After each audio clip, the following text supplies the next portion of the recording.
नमस्कार विद्यार्थी मित्रांनो, मी श्री पाटील लक्ष्मण विश्वनाथ, सोयसोचे माध्यमिक विद्यालय कळंबुली. आज आपण इयत्ता 8वीतील विषय गणित यातील प्रकरण दुसरे समांतर रेषा व छेदिका हे प्रकरण आज आपण अभ्यासणार आहोत. प्रकरणचे नाव आहे प्रकरण दुसरे प्रकरणचं नाव आहे समांतर रेषा व छेदिका.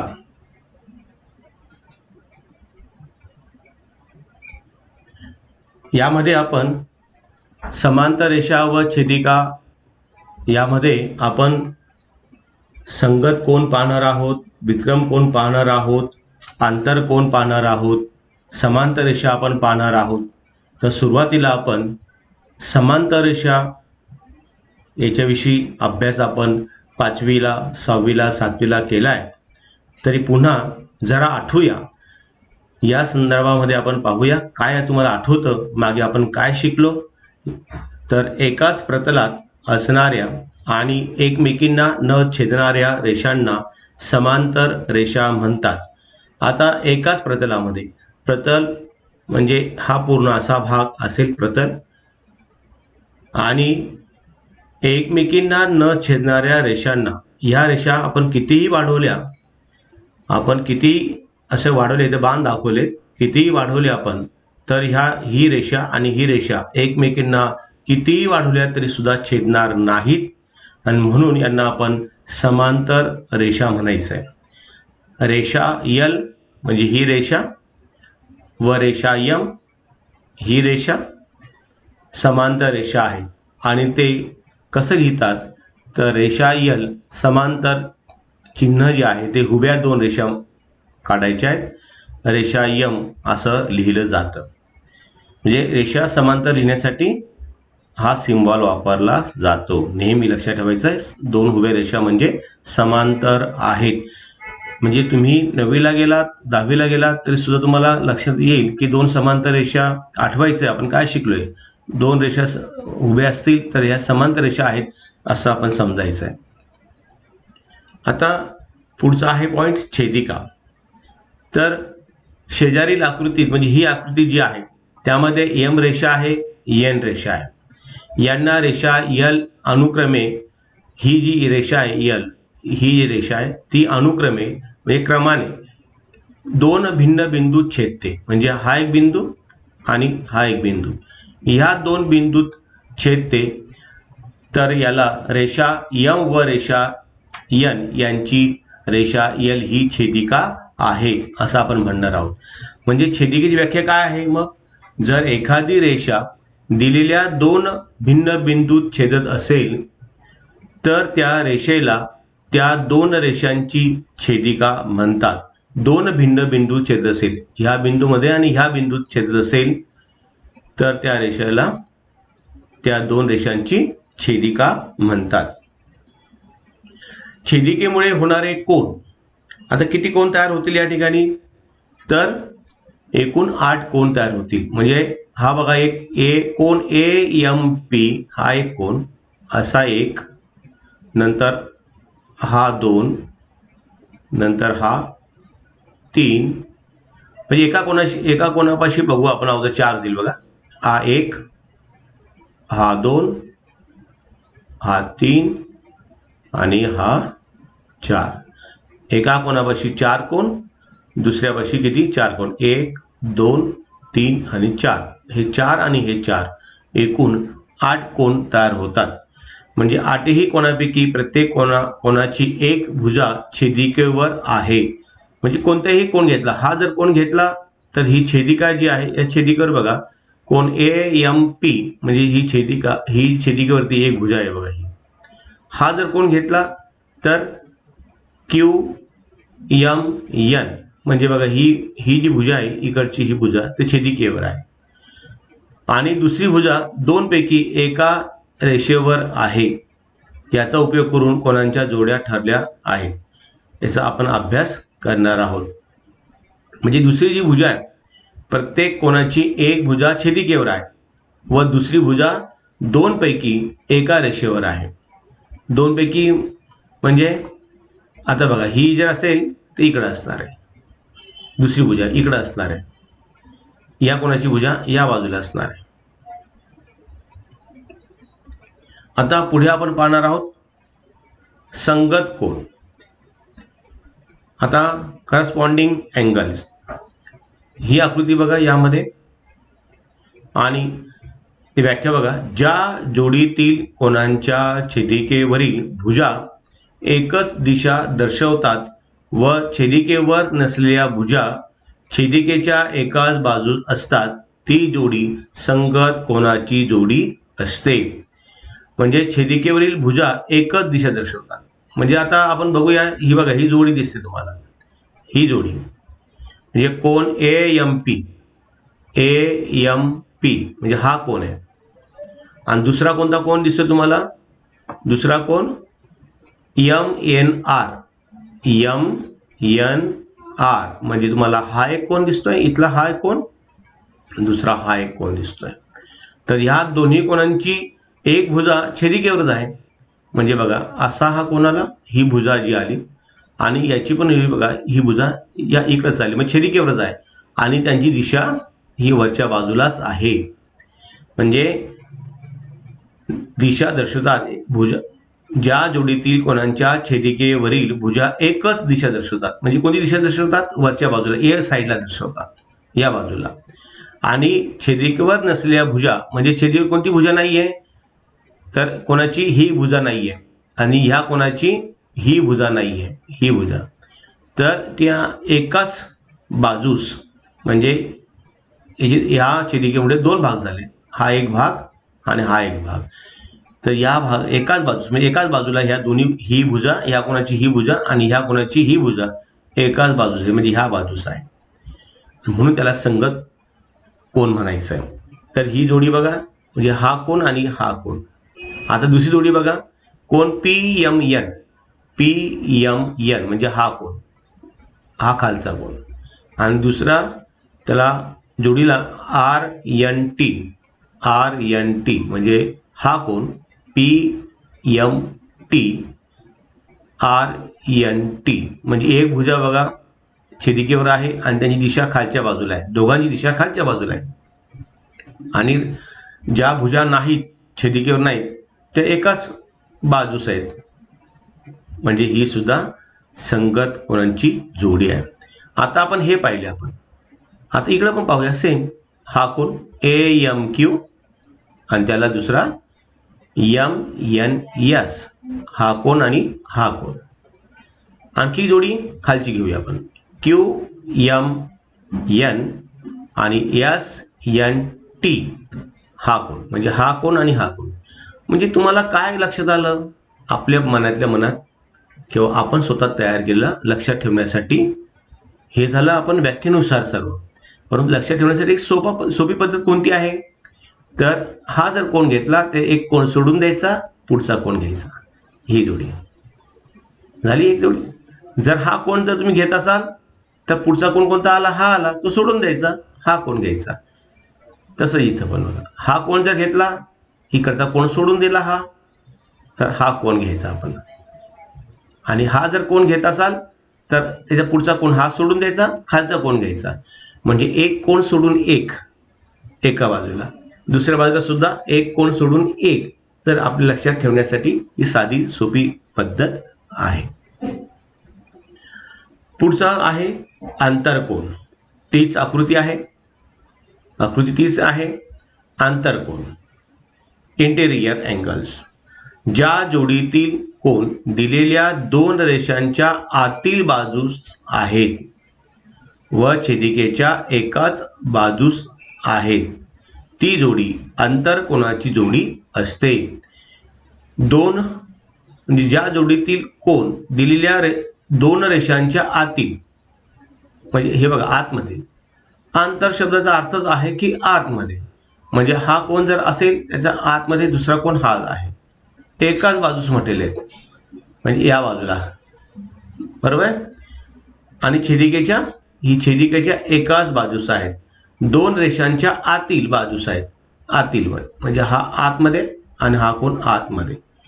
म्हणजे बघा हा कोन बघा, PMN PMN म्हणजे हा आतमधील कोन झाला.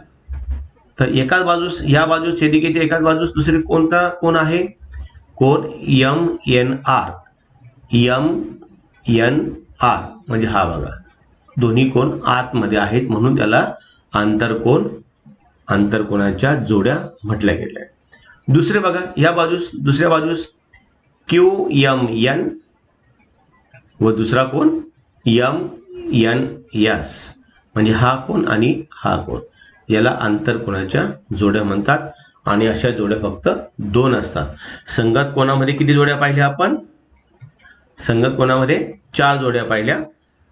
आंतरकोनामध्ये आपण 2 जोड्या पाहिल्या. पुढचा प्रकार आहे अल्टरनेट अँगल व्युत्क्रम कोन. तीच पुन्हा आकृती आहे. ज्या जोडीतील कोन छेदिकेच्या विरुद्ध बाजूस असतात आणि छेदिकेवर असलेल्या भुजा विरुद्ध दिशा दर्शवतात ती जोडी व्युत्क्रम कोनाची जोडी असते. म्हणजे अल्टरनेट अँगल्स त्याला म्हणतात. आता या ठिकाणी 2 प्रकार केले आहेत. आंतर व्युत्क्रम कोन आणि बाह्य व्युत्क्रम कोन असं म्हटलेलं आहे. रेषांच्या आतील बाजूस असलेले कोन, आतील बाजूस बघा म्हणजे कोन बघा PMN म्हणजे हा कोन. काय म्हटलंय? ज्या जोडीतील कोन छेदिकेच्या विरुद्ध बाजूस असतात. छेदिकेच्या ही छेदिका आहे. हा कोन घेतला त्याच्या विरुद्ध बाजू ही इकडची आणि छेदिकेवर असलेल्या भुजा मग छेदिकेवर ही भुजा आहे बघा. ह्या कोनाची भुजा ही छेदिकेवर आहे आणि ह्या कोनाची इथं आहे. परंतु याची खाली आहे दिशा खाली आहे आणि ह्या कोनाची दिशा एक भुजा जी आहे छेदिकेवरती वरच्या बाजूला आहे. म्हणजे छेदिकेवरच्या ज्या भुजा आहेत त्या काय दाखवतात? विरुद्ध दिशा दर्शवतात. त्याला आपण काय म्हणणार आहोत? व्युत्क्रम कोन म्हणणार आहोत. आता ते आंतर आहेत आतमधील आहेत. हा एक कोन घेतला आपण त्याच्या विरुद्ध बाजूस ही एक जोडी हे बघा इथं घेतलेली PMN त्याला दुसरा MNS म्हणजे हा कोन जोडी ही त्याची ही जोडी. दुसरा QMN म्हणजे हा त्याचा विरुद्ध बाजूस म्हणजे इकडं क्रॉसमध्ये घ्यायचं आहे असं. RNM तुम्ही वरून जरी वाचला तरी चालतो. MNR असं जरी वाचला तरी चालेल. हा कोन म्हणजे याच्या तिरकस बघायचं आहे असं तिरकस हा कोन ही जोडी येणार. म्हणजे गुणाकाराची फुली जी म्हणतो आपण तर त्याला आंतर व्युत्क्रम कोन म्हणायचं आहे. आणि बाह्य व्युत्क्रम कोन कोणते आहेत बघा? AMP म्हणजे हा कोन याची दिशा वरच्या बाजूस आहे. दुसरा TNS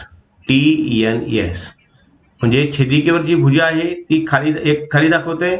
या कोनाची वरच्या बाजू दाखवते आणि विरुद्ध बाजूस आहे बघा हा कोन आणि हा कोन ही जोडी. म्हणजे बाहेरील फक्त आतमध्ये नाहीत. म्हणजे आकृतीच्या बाहेरील असे कोन आहेत म्हणून त्याला बाह्य व्युत्क्रम कोन म्हटलं गेलं. आता जर हा कोन घेतला AMQ हा जर घेतला तर त्याचा हा घ्यायचा आहे RNT असं घ्यायचं आहे. या कोनाची दिशा म्हणजे या कोनाची एक भुजा जी आहे ते वरच्या बाजूला छेदिकेवर असलेली. या कोनाची छेदिकेवर असलेली भुजा जी आहे ती खालच्या बाजूला दाखवते म्हणजे विरुद्ध दिशा दाखवत आहे. त्याला आपण काय म्हणणार आहोत? व्युत्क्रम कोन म्हणणार आहोत. परंतु बाह्य व्युत्क्रम कोन आहे. हे असे 2 प्रकार त्याचे आहेत. आता आपण सराव बघू आपण त्याचा. आपण काय शिकलो त्याच्याविषयी आपण आता सराव संचमध्ये पाहणार आहोत. त्याचा अभ्यास आपण काय शिकलो आहोत त्याचा अभ्यास या ठिकाणी उपयोजन करणार आहोत. सोबतची आकृती पहा. आकृतीत कोणांची नावे एका अक्षराने दाखवली आहेत. आता आपण मागच्या वेळी 3 अक्षरांनी म्हटलं होतं बघा कोन 3. परंतु ह्या स्वरूपात पण आपण दाखवू शकतो. कोन P, कोन Q. कोन P म्हणजे असा बघा असा. कोन Q म्हणजे पूर्ण असा बघा. अक्षर दाखवले त्या आधारे रिकाम्या चौकटी भरा. संगत कोनांच्या जोड्या काय दाखवले सराव संचामध्ये? पहिला प्रश्न आहे कोन P व त्याच्या जोडी दुसरी कोणती असणार आहे? P. मी तुम्हाला काय बोललो होतो? एक सोडून एक. हा पी कोण घेतला त्याला एक पुढचा कोण सोडून द्यायचा, पुढचा कोण घ्यायचा डब्ल्यू. इथं काय ना डब्ल्यू.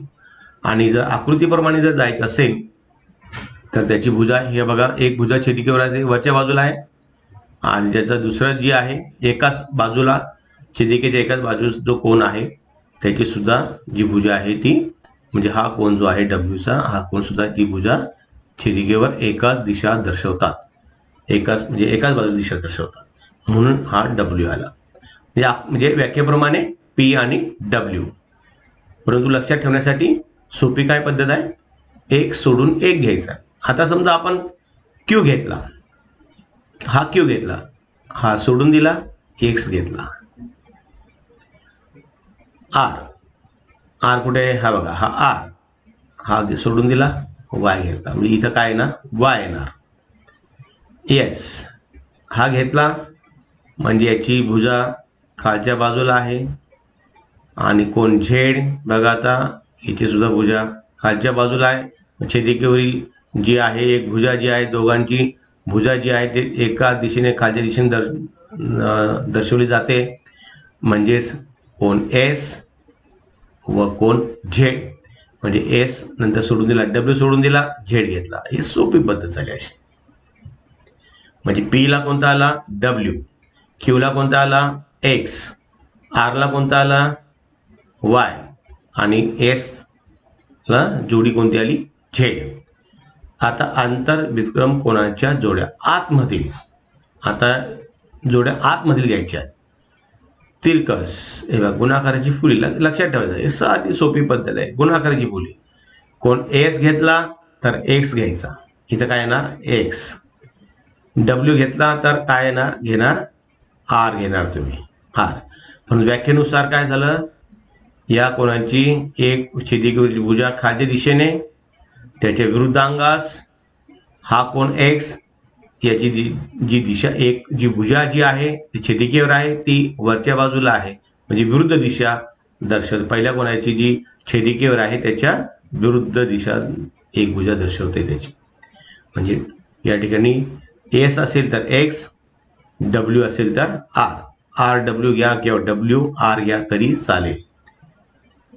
तुम्ही या ठिकाणी अगोदर एक्स घेतला नंतर एस घेतला तरी चालतो. लक्षात ठेवायचं सोपी पद्धत काय तिरकस गुणाकार. आता इथं बघा ह्या आकृतीत बघा, शेजारील आकृती दाखवलेले कोण पहा. याप्रमाणे या ठिकाणी आपण ही उदाहरणं आपण घरी सोडवायची आहेत आणि गृहपाठसाठी जो असेल तो आपण सोडवायचा. आणि जे आपले शिक्षक असतील विषय शिक्षक असतील जे तुमचा व्हॉट्सअप नंबर दिले आहेत त्यांना हा गृहपाठ तुम्ही लिहून पाठवायचा आहे.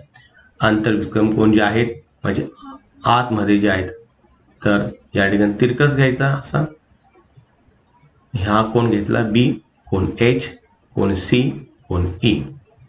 आंतरविक्रम संगत कोण ए, कोण ई. डी घेतला एच, कोण बी घेतला एफ, कोण सी घेतला जी. संगत कोण आलं. नंतर आंतर कोण. आता आंतरकोण कोणते येणार बी आणि ई, सी आणि एच.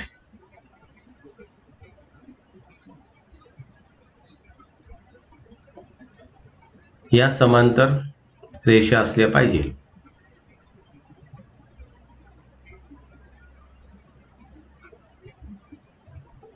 संगत कोणांचा गुणधर्म हे आपण पाहूया. काय संगत कोणाचा गुणधर्मामध्ये समांतर रेषांच्या छेदिकेमुळे होणाऱ्या संगत कोणांच्या प्रत्येक जोडीतील कोण एकमेकांशी एकरूप असतात. एकरूप असतात तुम्हाला पाहिलं की हा कोण एनशी एकरूप असणार आहे. म्हणजे कोण ए एम पी एकरूप कोणता एम एन आर. म्हणजे मागच्या वेळेस आपण ज्या जोड्या पाहिल्या ते एकरूप असतात, एकरूप चिन्ह दिले. दुसरी जोडी या ठिकाणी पी एम एन त्याचा आर एन बी, म्हणजे ही जोडी याच्याशी कोणाशी एकरूप होणार, हा कोण कोणाशी एकरूप होणार याच्याशी होणार. हा कोण कोणाशी एकरूप होणार, याच्याशी होणार. हा कोण याच्याशी एकरूप होणार. म्हणजे मागच्या आपण जे संगत कोण जोड्या ज्या पाहिल्या त्या जोड्या घ्यायच्या तशाच सेम तसंच घ्यायचं आहे. फक्त या ठिकाणी ते कसं असणार आहे, त्या एकरूप असणार आहेत. हे त्याचे संगत कोणांचा गुणधर्म आहे. Property of corresponding angle.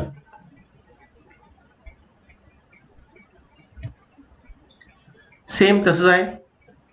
व्युत्क्रम कोणाचा गुणधर्म आहे आपल्याला माहिती आहे. या ठिकाणी आंतरविक्रम कोण आणि बाह्य विक्रम कोण तिरकस घ्यायचे आहेत, असं तिरकस घ्यायचे आहेत. मागच्या वेळेस इथं व शब्द होता, आता इथं काय करायचं, एकरूप करायचं आहे. मागच्या वेळेस इथं व होता शब्द, इथं एकरूप करायचं आहे. म्हणजे एकरूप असतं म्हणजे सारखे असतात. समजा हा इथे 70 मापाचा असेल तर हा पण 70. हा जर 110 मापाचा असेल तर हा 110 मापाचा होणार. बाह्य विक्रम कोण, समजा हा 105 मापाचा असेल तर हा 105. हा जर 75 मापाचा असेल तर हा पण किती मापाचा, 75 मापाचा. आंतर कोणांचा गुणधर्म म्हणजे या ठिकाणी आतील कोण घ्यायचे. समजा आता हा जर 175 घेतला आपण, हा 75, तर 105 येणार. कारण की या दोन्ही कोणांची बेरीज आंतर कोणांच्या जोड्या म्हणजे आंतरकोण जे आहेत त्यांची बेरीज असते, ती बेरीज 180 येते. किती येते, 180. म्हणजे हा जर 75 असेल तर हा किती, 105. हा 105 असेल तर हा 75 येणार. म्हणून या ठिकाणी दाखवलंय की आंतरकोणांची बेरीज किती असते. समांतर रेषांच्या छेदिकेमुळे होणाऱ्या आंतरकोणांच्या प्रत्येक जोडीतील, प्रत्येक जोडी म्हणजे कोणती, ही एक, याला जोडी कोणती, ही जोडी बघा किती असणार. त्यांची कोणांच्या मापांची बेरीज किती असते, 180 अंश असते. हे आपण पाहिलं आपण. आता आपल्याला काय काय समजलं यामध्ये. दोन समांतर रेषांना एका छेदिकेने छेदल्यावर होणाऱ्या कोणांपैकी संगत कोणांच्या जोडीतील कोण कसे असतात, एकरूप असतात. आणि व्युत्क्रम कोणांच्या जोडीतील कोण एकरूप असतात. आंतर कोणांच्या प्रत्येक जोडीतील कोण परस्परांचे पूरक असतात. पूरक म्हणजे 180. दोन कोणांची बेरीज किती, आतील जे दोन कोण आहेत त्यांची बेरीज किती, 180 असते. जे आपण मागच्या वेळेस पाहिलं, हे बघा, ही एकमेकांचे पूरक असतात. हे म्हणजे दोघांची बेरीज किती असते, 180 असते. म्हणजे हा 105 असेल तर हा किती, 75. दोघांची बेरीज किती, 180. म्हणून या ठिकाणी दाखवलं जात आहे.